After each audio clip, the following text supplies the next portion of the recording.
MeasureSquare will come with a pre-created database that you can alter to your preferences. The database will serve as a catalog for all the charges you wish to include in your report estimations. You can add any products you wish, additional materials used to complete the job, and also include labor charges. To add a new product, go to your product widget and select the plus icon.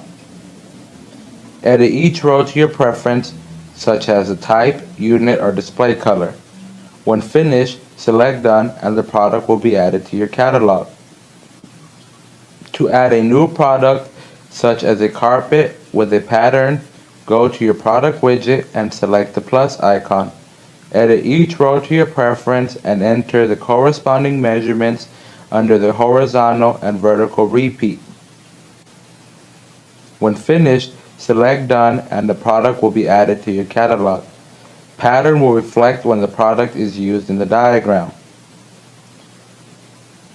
To associate an add-on charge, such as an additional material or labor charge, first add the charge as a standalone item under the add-on column by selecting the plus icon.